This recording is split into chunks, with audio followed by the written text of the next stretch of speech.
아수르 사람들에 의하여서 여러 지역에 머물던 사람들이 강제로 이주하게 되었습니다. 23절에는 이스라엘 사람들이 아수르로 끌려간 것을 기록하였는데 24절 말씀에는 아수르 왕에 의하여서 여러 다른 민족들이 이스라엘 땅에 들어와 살게 되었다라고 하는 것을 기록해 놓았습니다.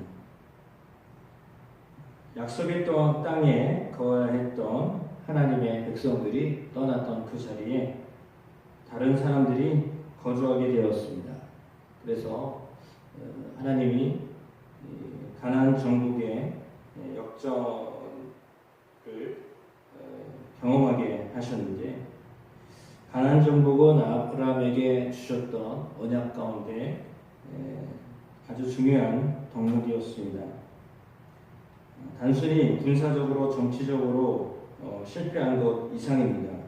이러한 역전이 일어났을 때 어떠한 일이 일어나는가를 오늘 보라고 열왕기 저자는 기록해 놓고 있습니다. 정복한 사람들을 유배 보내고 그리고 점령지의 다른 지역 사람들을 정착시키는 것은 아수르의 일반적인 정책이었습니다. 그래서 이스라엘의 패망을 하나님의 말씀을 듣지 않았던 사람들 때문에 이런 일들이 벌어졌다라고 하는 열왕기 저자의 어떤 신학적인 해석을 써서 기록한 것처럼 지금도 역시 마찬가지로 하나님이 아수르라고 하는 왕을 통하여서 하나님의 말씀을 버린 사람들이 어떤 결과를 받게 되는가에 대해서 오늘 말씀으로 다시 기록해 놓은 것은 정복을 했었지만 이제 정복당하는 사람이 되게 하셨다라고 하는 것입니다.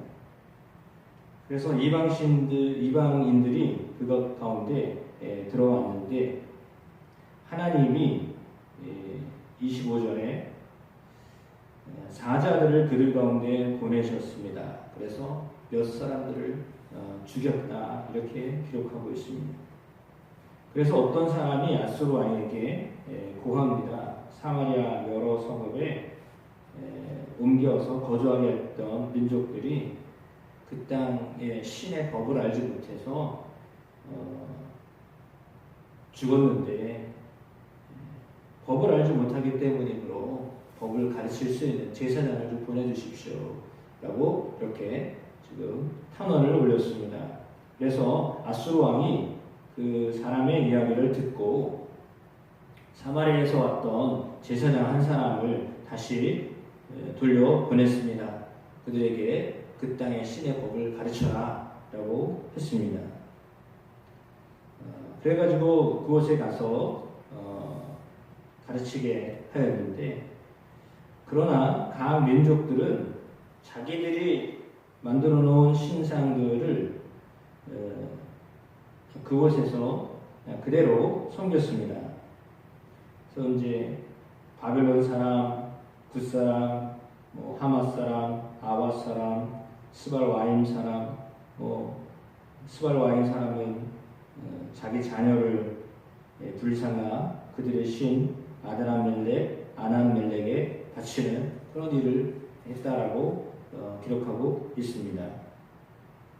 그들이 여호와를 경외하여서 자기 중에서 사람을 산당의 제사장으로 택하여 그 산당들에서 자기들을 위하여 제사를 드렸다라고 기록하고 있습니다.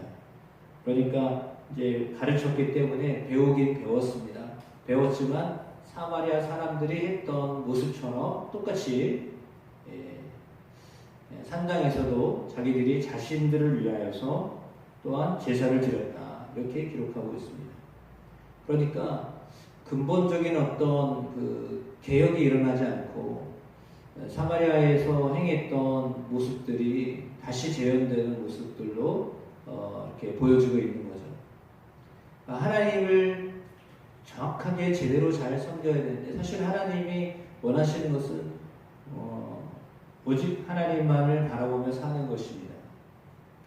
근데 그렇게 살지 못하는 이 사마리아 사람들, 북이스라엘의 사람들의 모습 때문에 오늘 하나님이 그렇게 가르쳤어도 가르치는 사람이 역시 마찬가지로 산당에서 제사하는 것을 허용했기 때문에 오늘 본문에 나와 있는 것처럼 자기 중에서 사람을 산당의 제사장으로 택하여 그 산당들에서 자기를 위하여 제사를 드리게 하니라 라고 했습니다.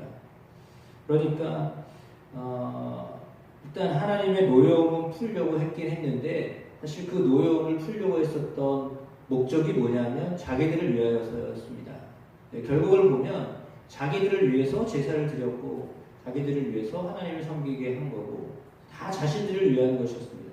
그러니까 아수르 왕도 자기 통치에 걸림돌이 되니까 이 땅에 신이 있긴 있나 보네 라고 하는 것을 인식을 했습니다. 그러나 인식했을 뿐이지 그 땅에 사는 사람들이 어떻게 살든지, 왜냐하면 통치자가 바뀌어서 나라를 다스리는데 이 사람들이 이유 없이 죽어가는데, 이유 없이 죽어가는 이유가 알아보니까 그 땅의 신을 섬기지 않았기 때문이다 라고 하는 거죠. 그러면 아무리 다른 곳에 살던 사람들이 그 땅에 갔어도 그 땅 신을 섬기도록 해야 되겠다, 그 말을 들었기 때문에. 정보는 들었어요. 지식은 알고 있었어요. 그러니까 뭐 왕이야 뭐 그럴 필요까지 없겠지만 그곳에 머물게 한 사람들은 그곳에 신을 섬기게 해야 되겠다라고 하는 지식 정도는 알고 있었지만, 그러니까 듣기는 들었습니다. 알기는 압니다. 그러니까 섬겨야 되겠다라는 것을 알았지만, 그러나 그들 마음 가운데는 어떤 마음이 있었냐면 그냥 다종교, 이 종교도 좋고 저 종교도 좋고 어쨌거나 그들이 살기 위해서 여기도 이것도 절해야 되고 저것도 절해야 되고 저기도 제사 드리고 여기도 제사 드리고 하는 어떤 그런 하나님이 기뻐하시지 않는 형태의 다종교가 그냥 다 들어와서 그 다종교를 다 섬겨도 되는 형태로 지금 가게 되는, 그러니까 혼합 종교가 된 거죠. 그러니까 북이스라엘의 모습이 더 악화된 모습으로 지금 보여지지만, 그나마 다행인 것은 하나님을 알게 하는 것을 가르친 제사장이 남아 있었다라고 하는 것은 다행입니다. 그러나 그럼에도 불구하고 그것이 그냥 한시적이고 일시적이고 그리고 그냥 예전으로 다시 돌아간 모습이었죠. 그러니까 아수르 왕으로서는 자기가 할 바를 다 한 거예요. 그래, 그러면 거기서 그들이 여호와를 섬겼다고 한다면 여호와 섬기게 해라. 그래서 이제 문제가 다 종결된 것처럼 보여지지만 실상은 근본적인 문제가 해결된 것은 아닙니다. 하나님이 원하시는 어떤 모습을 한 것은 아니나, 그럼에도 불구하고 그러면 오늘 모습은 어떤 모습이 된 거냐 하면 지역신으로 전락하고 만 거죠. 하나님을 그냥 그 땅에 머물 수밖에 없는 그 신으로 이렇게 만들어 놓은 겁니다. 그렇다면 정말 하나님은 그 땅에서 그들만이 섬기는 신인가? 라고 하는 질문을 해야 하는데, 아수르 왕이나 사람들은 그 사실을 못 깨달았던 것으로 보여집니다. 그러니까 그것은 어떻게 보면 이스라엘 사람들을 가지고, 그 당시에 이스라엘 사람들이 가지고 있었던 종교관과도 거의 비슷합니다. 왜냐하면 이 땅에 이 땅을 다스리시는 신은 여호와다라고 하는 것이었거든요. 그렇다면 그 땅을 벗어나면 여호와께서 진실로 우리를 지켜주실 것인가 라고 하는 것에 대해서 생각하지 못하고 있었던 그런 수준이에요. 그러니까 우리는 신약 시대를 살고 있기 때문에 이스라엘을 벗어나신 하나님, 우주를 통치하시는 하나님, 전 세계를 다스리신 하나님 이렇게 믿지만, 당시에는 구약 속에 살고 있었던 사람들은 하나님은 그냥 그 지역을 담당하는 신이에요. 그러니까 그 땅을 담당하는 신이지 전 세계를 주관하시는 하나님이라고 생각을 안 했거든요. 세계관 자체가 그렇게 좁았어요. 그 어떻게 보면 우리의 삶에도 우리가 하나님을 섬길 때에도 똑같은 세계관이에요. 어떤 비슷한 세계관을 가져요. 하나님은 그냥 나를 지켜주시는 하나님이지 다른 사람은 몰라요. 하나님은 이 지역을 만져주시는 하나님이지 다른 지역은 모르겠어. 내가 살고 있는 지역은 하나님이 책임져 주시는데 다른 지역은 모르겠고 그런 거죠. 그러니까 내 하나님은 되는데 여러 사람들의 하나님은 되지 않는 거예요. 그러니까 하나님을 그렇게 생각하는 거예요. 그렇게 바라보고 있었던 거죠. 근데 그 세계관을 깬 것이 우리가 알고 있는 요나나 이런 사람들을 통해 하나님, 하박국이나 이런 사람들을 통해 하나님이 깨신 거예요. 예레미야, 특별히 예레미야 같은 선지자를 통해서 하나님이 그 세계관을 완전히 깨신 거예요. 너희는 바벨론으로 가라라고 말하잖아요. 그것은 세계관이 완전히 무너지는 거예요. 왜? 하나님은 그 이스라엘의 하나님이지 바벨론에까지 가서 역사하신 하나님으로 안 믿었던 거죠.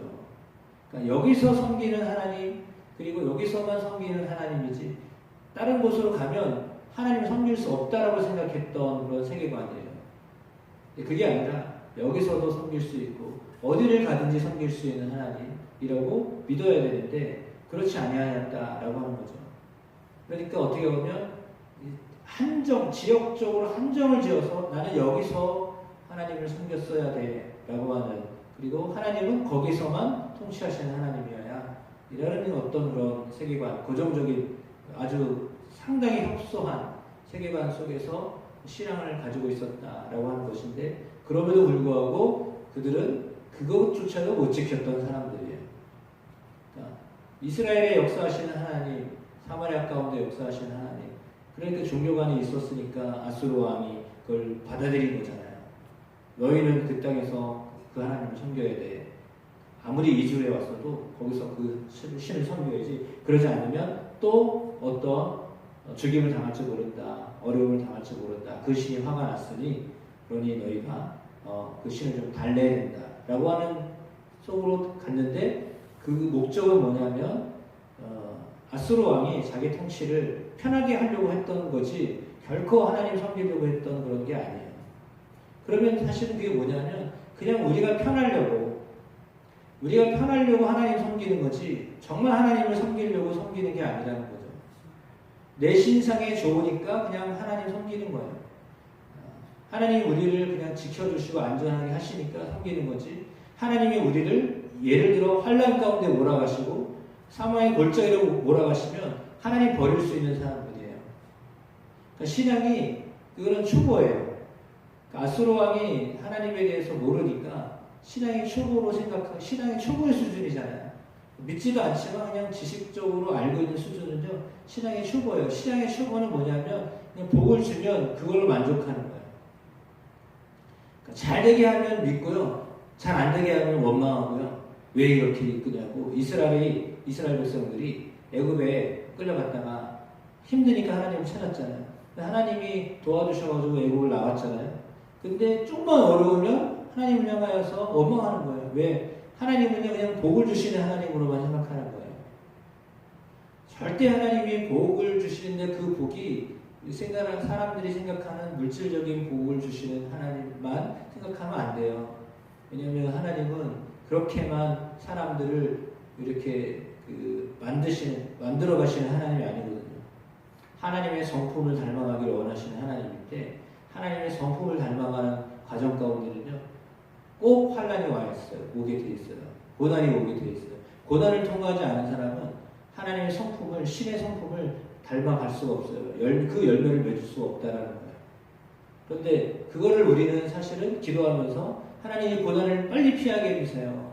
이 고난이 너무 힘듭니다. 버겁습니다. 그냥 고난을 벗어나는 것에만 신경 쓰는 거지, 그걸 통해서 우리를 다듬으실 하나님은 생각을 안 해요. 이 고난을 통과하고 이 어려움을 통과하면 하나님이 나를 정말 정금과 같이 귀하게 쓰실 것인데, 하나님이 나를 이렇게 아름답게 만들어 가실 것인데, 그렇게 아름답게 만드시는 하나님은 안 보이고 당장 고난을 빨리 피해야 되겠다. 이 어려움을 빨리 겪어내야 되겠다. 이 어려움을 넘어가야 되겠다라는 데만 사실은 신경 쓰지. 그래서 기도를 할 때도 하나님 너무 힘들고 어려우니 이거 빨리 벗어나게 해주세요. 계속 그 기도하는 거예요. 대부분의 사람이 그렇게 기도해요. 그냥 병으로 치시면 병이 빨리 낫게 해주세요. 하나님 병을 치유하실 수 있는 하나님이시잖아요. 그거 단순하게 그것만 보는 거예요. 그냥 눈에 보이는 것만 보는 거죠. 상당히 하나님을 협소한 하나님으로 보는 거예요. 근데 하나님은 큰 그림을 가지고 우리를 이 땅에서 살게 하시는 하나님이시거든요. 근데 우리가 물론 하나님이 아니기 때문에 문제는 우리가 하나님의 시각을 못 가지고 있기 때문에 당장 눈앞에 닥쳐져 있는 문제, 과제만을 놓고 하나님 앞에 기도하는 거예요. 그래서 지금 배고프면 하나님 배고픈데 먹을 거 주셔야죠. 하나님 난 지금 집이 필요하니까 하나님 내게 집을 주셔야죠. 하나님 나는 지금 외로워요. 친구가 필요하니까 하나님 내게 친구 주세요. 이런 기도를 드려요. 그러면 사실은 맞는 기도예요. 틀린 기도는 아닌데 그러나 깊이 바라볼 때 하나님 나는 왜 외롭고 하나님 나는 왜 지금 뭐 이렇게 힘들고 나는 지금 왜 이래야 됩니까? 라고 할 때 정말 하나님이 원하시는 하나님의 원뜻이 무엇인가를 구하셔야 돼요. 고난이 왜 옵니까? 나는 왜 이런 어려움을 당해야 됩니까?를 물으시고 그것을 통해서 그렇군요. 하나님 이것을 통하여서 하나님 내게 이런 목적이 계셨군요. 라는 것을 알면 사실은 고난을 넘기기가 조금 수월하거든요. 아주 뭐 편하다는 말이 아니에요. 고난이 있지만 그 고난을 겪어 지나가는 과정이 그래도 좀 더 나은 거예요. 근데요, 그렇지 않으면요, 너무 힘든 거죠. 하나님 왜 이러시는지 모르면 고난 자체가 너무 버거운 거예요. 그럼 남들이 안 겪는 고난을 왜 하나님 나에게는 겪게 하십니까? 라고 하는 기도를 드릴 수밖에 없어요. 오늘 이스라엘 백성들에게 하나님이 좀 기회를 주신 것이었는데 그럼에도 불구하고 그냥 그대로였어요. 변하지 않아요. 어떻게 보면 아수르로 끌려갔어도 또 아수르에서 끌려왔던 사람들도 그냥 그대로예요. 변한 게 거의 없어요. 하나님의 그 변화를 요청하셔서 이런 아주 혁신적인 일을 행하셨는데 이 일을 다 경험하고 있으면서도 그걸 모르는 거예요. 왜 그런지. 물론 인간은 그렇게 깨닫지 못하는 게 인간이에요. 우리 수준은 그래요. 어떻게 우리가 하나님의 생각을 알 수 있겠어요? 하나님의 생각과 우리 생각은 정말 다릅니다. 그런데 그럼에도 불구하고 하나님의 생각이 무엇인지 하나님의 뜻이 무엇인지 얘를 먼저 물을 수 있는 성숙한 신앙이 되어져서 그것을 통해서 우리를 빚어가시는 하나님, 우리의 성품을 만들어가시는 하나님, 예수 그리스도의 장성한 분량에까지 이끌어가시는 하나님을 만나게 되는 그런 은혜들이 여러분 가운데 있게 되기를 축복합니다. 그래서 고난은 우리에게 있어서 그래서 유익한 것입니다. 고난은 참 쉽지 않은 거죠. 어려운 일인 것입니다. 그럼에도 불구하고 그것을 통하여 하나님의 마음, 하나님의 성품을 닮아가게 하시려고 하는 하나님의 성품을 하나씩 더 되찾게 하시는 본질적으로 하나님을 더 닮아가게 하시는 그런 과정이다라고 하는 것에 대해서 깨닫고 그런 기도를 드릴 수 있는 은혜가 여러분 가운데 있게 되기를 주의로 축복합니다. 그래서 어떤 분은 기도를 하는데 갈라디아서 5장 22절, 23절 말씀 성령의 열매를 매일 기도한대요. 그러니까 그 성경 구절을 암송하고 아침에 기도하고 하나님 이런 열매를 맺게 해주십시오. 기도하고 저녁에 잘 때 하나님 내가 이런 열매를 맺었나 되돌아봅니다. 오늘 삶에서 이 열매가 맺혀졌습니까? 그리고 자기를 되돌아보는 기도를 매일 한다는 거예요. 그러니까 다른 기도도 좋지만 그 성령의 열매가 내 안에 맺혔는가에 대하여서 기대하고 또 평가하고 매일을 그렇게 한다는 거죠. 그래서 내가 오늘 어떤 삶을 살았는가에 대해서 관심을 가지고 내가 어떤 열매를 맺히고 있는가를 관심을 가지고 우리가 살아가는 것은 매우 중요합니다. 그래서 여러분의 기도 가운데도 그렇게 성령의 열매가 맺혀지도록 기도하시는 그런 은혜들이 있게 되기를 주님의 이름으로 축복합니다.